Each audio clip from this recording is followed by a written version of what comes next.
Selamat sore saudara-saudara sekalian. Hari ini kami akan kembali menyampaikan progres penanganan pandemi COVID-19 sampai dengan tanggal 4 Mei 2020 dengan cut-off data pada pukul 12.00 WIB. Kinerja ini adalah bagian dari gambaran kinerja gugus tugas percepatan penanganan COVID-19 secara nasional yang kita himpun dan bekerja sama dengan seluruh kementerian dan lembaga, kemudian dunia usaha dan seluruh potensi yang ada di masyarakat yang berada di pusat. Data ini tentunya akan mengalir dari gugus tugas yang berada di daerah secara berjenjang dan kemudian kita himpun pada pukul 12.00 waktu Indonesia bagian Barat. Acuan pelaksanaan tugas dari percepatan untuk membendung sebaran COVID-19 ini mengacu kepada arahan dari Bapak Presiden. Di antaranya adalah yang pertama, pengujian sampel harus kita laksanakan terus secara masif dan gugus tugas mengupayakan untuk mewujudkan upaya masif ini dengan kemudian bisa mendatangkan reagen untuk pemeriksaan PCR real time yang kita harus import dari luar negeri. Kita bersyukur bahwa kondisi yang ada sekarang sudah membuat kita cukup untuk mengantisipasinya setidak-tidaknya sampai dengan 1 bulan ke depan. Kemudian dari 89 laboratorium untuk PCR real time sudah kita inventarisasi dan mulai kita siapkan agar seluruhnya bisa beroperasi. Kemarin kita juga sudah bersyukur menerima cartridge untuk digunakan pada mesin TCM, tes cepat molekuler TBC yang resisten obat. Kita bisa mendatangkan sekitar 1.500 cartridge dari rencana kita mengadakan sebanyak 172.000 pada tahapan pertama. Dan ini sudah kita distribusikan untuk memperpendek waktu tunggu pemeriksaan spesimen, diantaranya kita kirimkan ke Sukabumi, Banyumas, Kediri, Lumajang, Palangkaraya, Balikpapan, Kendari, Sumbawa, Mimika, Merauke, Yapen, Sorong, Ternate, Tarakan, dan Nunukan. Sehingga diharapkan di kota-kota tersebut bisa melakukan pemeriksaan sendiri. Sudah barang tentu bahwa di fase pertama ini kita tidak mungkin memberikan dalam jumlah yang langsung dalam jumlah banyak, tetapi kita sudah mulai untuk mengirimkan agar kemudian digunakan sebagai alat yang harus diawai oleh personil yang ada untuk bisa melaksanakan pemeriksaan antigen COVID-19 ini dengan menggunakan mesin TCM TBC resisten obat.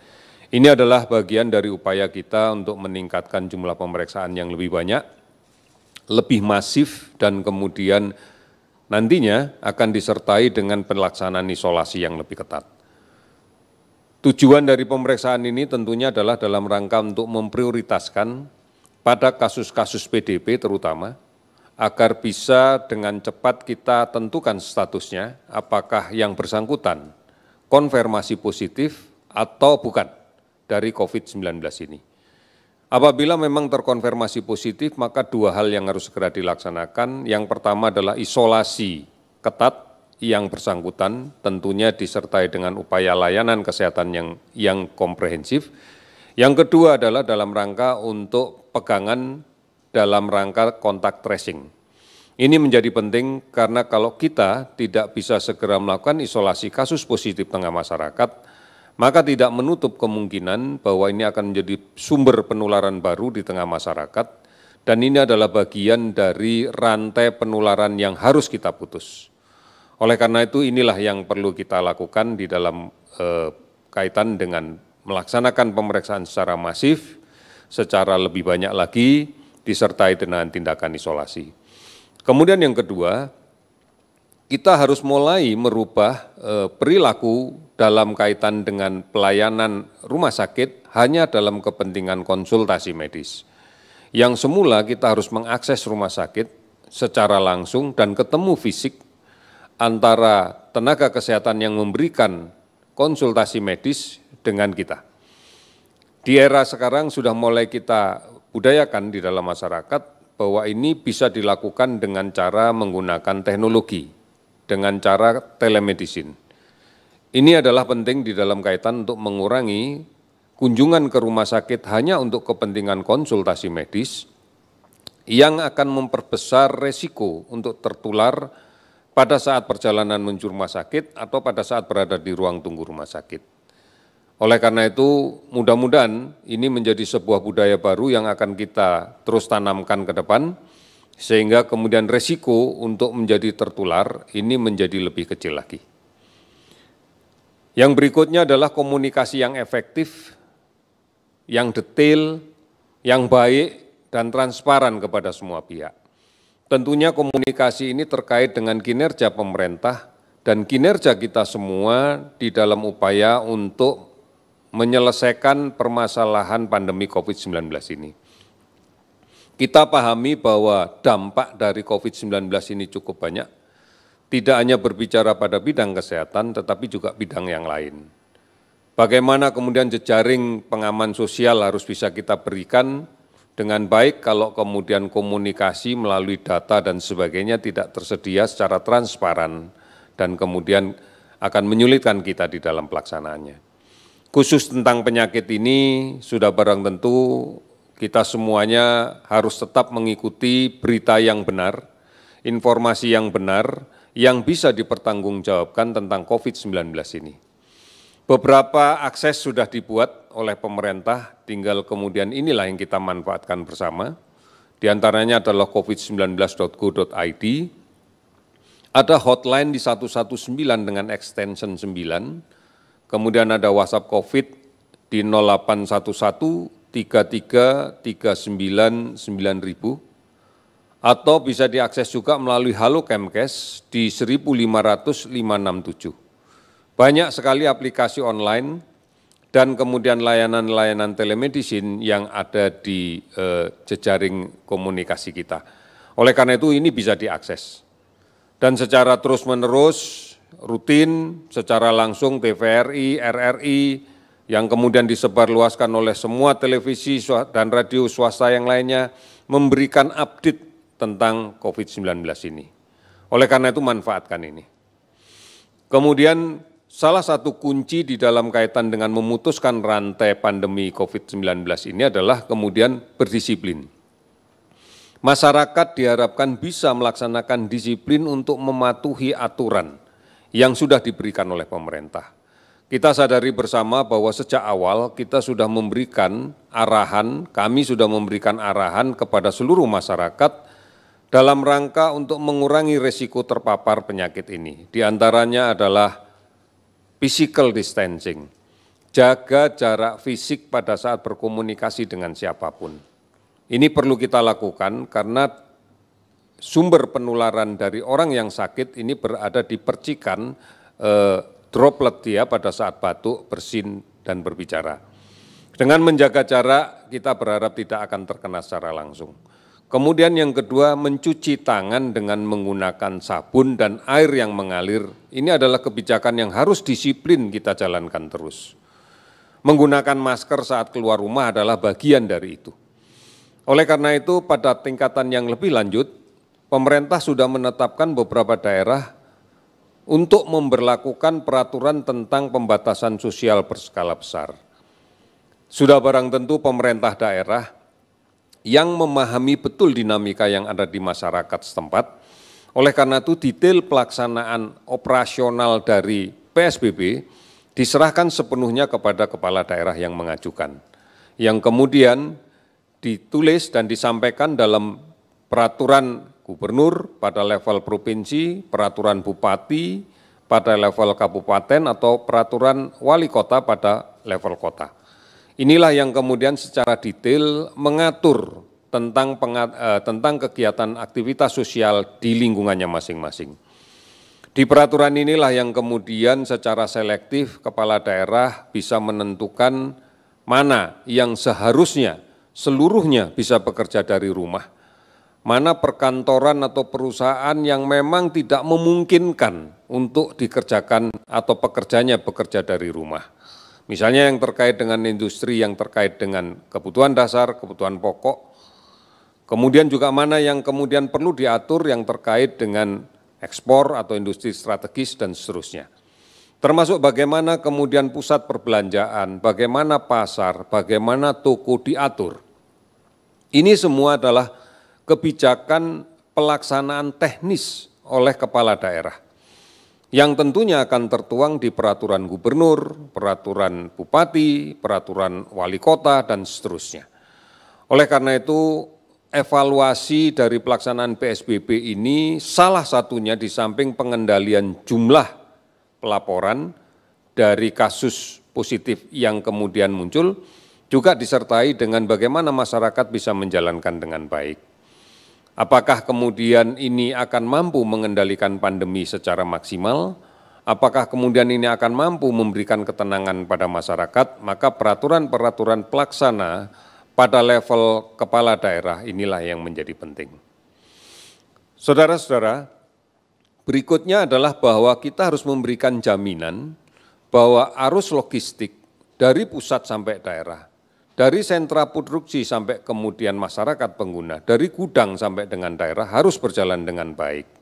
Ini menjadi penting agar kita bisa memastikan bahwa kebutuhan dasar seluruh masyarakat bisa terpenuhi, bisa mengakses kebutuhan itu untuk memenuhi hal-hal yang sifatnya dasar. Ini yang kemudian menjadi perhatian kita semuanya, dan inilah yang kemudian menjadi kontrol dari semua kinerja pemerintahan, mulai dari pemerintahan tingkat desa, pemerintahan tingkat kecamatan, kabupaten, kota, provinsi, sampai dengan tingkat pusat. Ini harus kita jalankan dan kemudian kita awasi secara bersama. Kita menyadari betul bahwa sebagian saudara-saudara kita tentunya akan terpukul sisi kehidupan ekonominya, karena kemudian aktivitasnya yang kemudian harus dibatasi. Oleh karena itu, kondisi ini akan menimbulkan kesulitan bagi sebagian dari saudara-saudara kita. Pemerintah menyadari ini semuanya dan sudah menyiapkan bahwa perlu ada stimulus ekonomi dan perlu ada jaring pengaman sosial yang harus betul-betul tepat sasaran. Karena ini juga merupakan bagian dari kunci sukses kita agar masyarakat bisa menjadi tenang. Masyarakat bisa tidak panik. Semuanya akan mendapatkan perhatian dari pemerintah terkait dengan jaring pengaman sosial ini. Semua golongan masyarakat, termasuk saudara-saudara kita penyandang disabilitas, ini menjadi perhatian yang serius yang dilaksanakan oleh pemerintah. Sudah barang tentu banyak sekali ketentuan peraturan yang sudah dibuat oleh kementerian lembaga terkait. Inilah yang menjadi acuan di dalam kaitan dengan melaksanakan kegiatan-kegiatan pengamanan jaring-jaring sosial dan kemudian mengamankan stimulus kepada masyarakat. Saudara-saudara, ini beberapa upaya yang sudah dilaksanakan oleh pemerintah dan bersama-sama kita laksanakan bersama masyarakat. Oleh karena itu, sekali lagi kami mengingatkan bahwa COVID-19 hanya dapat dicegah dengan disiplin yang kuat, dengan semangat gotong royong yang tidak terputus. Mari kita bisa berperan, tetap tinggal di rumah, jangan bepergian, pastikan kita tidak tertular, ataupun kalau kemungkinan kita sakit, pastikan kita tidak menulari orang lain. Oleh karena itu, tidak mudik, tidak ada pilihan yang lain, tidak mudik. Karena kita tidak bisa memberikan jaminan keamanan sepanjang perjalanan mudik. Sangat mungkin kita akan kontak dekat dengan orang tanpa gejala. Saat di kendaraan umum misalnya, saat di terminal, saat di stasiun, saat di rest area kalau misalnya menggunakan jalan tol, atau di tempat-tempat umum lainnya di sepanjang perjalanan. Oleh karena itu, kita akan berpotensi tertular. Perjalanan kita tidak aman. Dan manakala kemudian kita tertular, maka kita berpotensi menularkan kepada saudara kita, kepada keluarga kita di kampung halaman. Oleh karena itu ini penting dan kemudian inilah bentuk dari disiplin kita yang diuji. Dan ini pula komitmen kita secara bersama-sama kalau menginginkan COVID-19 ini bisa segera ditangani dengan baik. Saudara-saudara, tetap gunakan masker. Kalaupun terpaksa keluar rumah, gunakan masker. Batasi waktunya jika keluar rumah. Hindari kerumunan orang. Justru kita tidak perlu keluar rumah hanya sekedar untuk berkerumun dengan saudara-saudara yang lain, dengan tetangga, dengan teman. Hindari. Kemudian, kalaupun terpaksa harus bepergian untuk satu kepentingan yang sangat mendesak, upayakan jangan menggunakan kendaraan umum yang penuh sesak. Pemerintah telah mengatur beberapa moda transportasi umum dengan membatasi jumlah orang. Ini adalah bentuk kepedulian kita. Keberhasilan ini hanya tergantung kepada kita. Apakah kita mau disiplin untuk mematuhi itu? Kemudian setelah sesampai di rumah, segera lepas masker, cuci tangan dengan sabun dan air yang mengalir, kemudian kalau memungkinkan segera ganti baju, ganti pakaian, ganti masker. Ini menjadi penting sebelum kemudian kita berinteraksi dengan keluarga kita. Ini penting untuk melindungi kelompok rentan, saudara-saudara kita yang berusia lanjut, saudara kita yang berpenyakit kronis. Karena kalau mereka terinfeksi COVID-19 akan dapat berakibat fatal.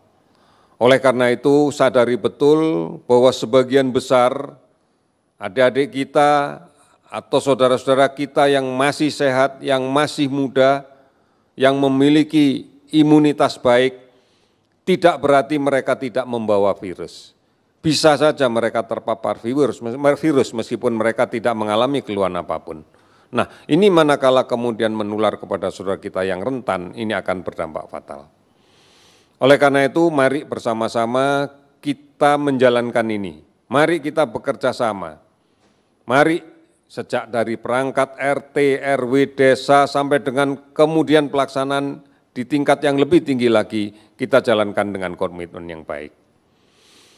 Saudara-saudara, berikut akan saya sampaikan beberapa data yang kita dapatkan dari kinerja data selama 24 jam terakhir.